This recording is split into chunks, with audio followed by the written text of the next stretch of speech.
Hello, moi c'est Dalia Mohamed Ali, la créatrice du concept DMA.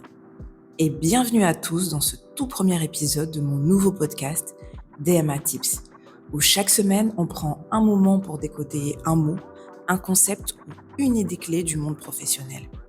Que tu sois salarié, étudiant, entrepreneur ou même à la recherche d'emploi, c'est le rendez-vous qui va t'aider à comprendre les attentes du monde du travail et surtout à trouver des astuces concrètes pour progresser dans ton parcours. L'objectif, c'est pas de te faire la leçon, c'est de t'éclairer, te donner les repères et parfois te faire réfléchir sur ce qu'on n'apprend ni à l'école, ni dans les manuels. Chaque semaine, on abordera un thème, un focus, un décryptage, juste en quelques minutes.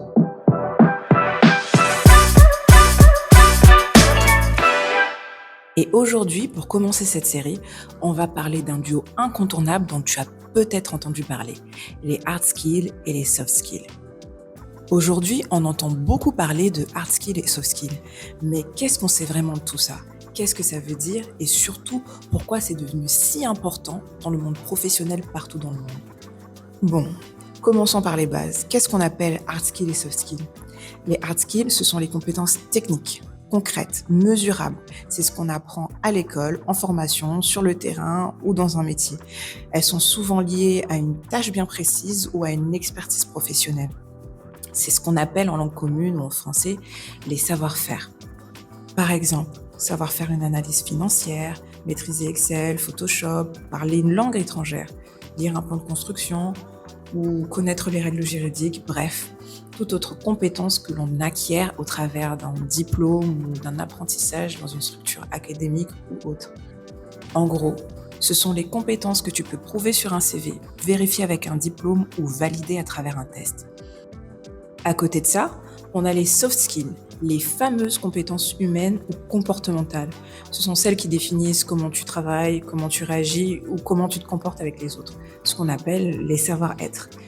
Le problème, c'est qu'elles se mesurent pas très facilement, pourtant elles sont indispensables dans le monde professionnel. Je vais te donner quelques exemples.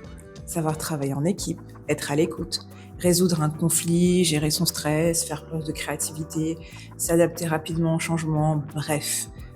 Tout autre savoir-être ou intelligence émotionnelle que tu as ou que tu acquiers au cours de ton expérience professionnelle. Ce sont les compétences qui font la différence entre une personne compétente et une personne inspirante, efficace, qui fait avancer les choses dans n'importe quel environnement. Pour résumer, les hard skills, c'est ce que tu sais faire. Les soft skills, c'est comment tu le fais et avec qui. C'est deux compétences qui sont complètement complémentaires. Bon, alors maintenant qu'on a compris ce que sont les hard skills et les soft skills, la vraie question, c'est est-ce que dans notre parcours scolaire, on nous a vraiment préparés à acquérir les deux ? Spoiler alerte, pas vraiment. Pendant des années, et c'est encore souvent le cas, l'école nous a surtout appris à cumuler des savoirs, c'est-à-dire à développer nos hard skills. On nous a formés à bien retenir, bien répéter, bien appliquer les méthodes, bref, à développer l'essentiel. Par exemple, on nous apprend à faire des calculs complexes, rédiger des dissertations, connaître des dates historiques. Bon, c'est utile bien sûr, dans une certaine mesure, mais est-ce qu'on nous apprend à écouter activement, à prendre la parole avec confiance, à collaborer avec des gens, à savoir gérer des conflits ? Pas vraiment. Et pourtant, ce sont justement ces soft skills-là qui font souvent toute la différence dans ta vie pro. Résultat, on sort à l'école avec des diplômes, des notes, des compétences, mais parfois on a un gros manque de préparation sur l'aspect humain, émotionnel, relationnel, et une fois sur le terrain, ça peut être un vrai choc. Dans le monde réel, tu peux avoir 18 sur 20 en théorie, mais si tu sais pas gérer ton stress ou ton équipe, tu risques de galérer. Et c'est pour ça qu'il est essentiel aujourd'hui de rééquilibrer les choses. Apprendre à renforcer ses soft skills, les valoriser autant que ses hard skills, et surtout les développer en dehors du cadre académique, dans les projets, dans ses expériences, dans ses relations humaines. Bon, alors tu te demandes peut-être, maintenant on a compris la différence, mais pourquoi j'ai vraiment besoin des deux ? C'est quoi qui ferait la différence si j'ai développé autant mes soft skills que mes hard skills ? C'est très simple. Dans le monde professionnel actuel, aux Comores comme ailleurs, on attend de plus en plus de profils complets, c'est-à-dire des profils qui sont compétents techniquement, mais aussi capables de bien s'entendre avec les autres, de gérer la pression et de faire avancer les projets dans des environnements qui peuvent être très complexes. On va prendre un exemple. Tu peux être un excellent technicien ou un super agent administratif, mais si tu ne sais pas communiquer avec clarté, collaborer avec ton équipe ou faire preuve de réactivité face aux imprévus, tu risques de bloquer dans ton évolution ou de faire mal ton travail en fait. Dans les administrations comoriennes ou les petites entreprises, les soft skills comme la patience, la diplomatie, la capacité d'adaptation sont autant recherchés, voire plus que les compétences techniques. Pourquoi ?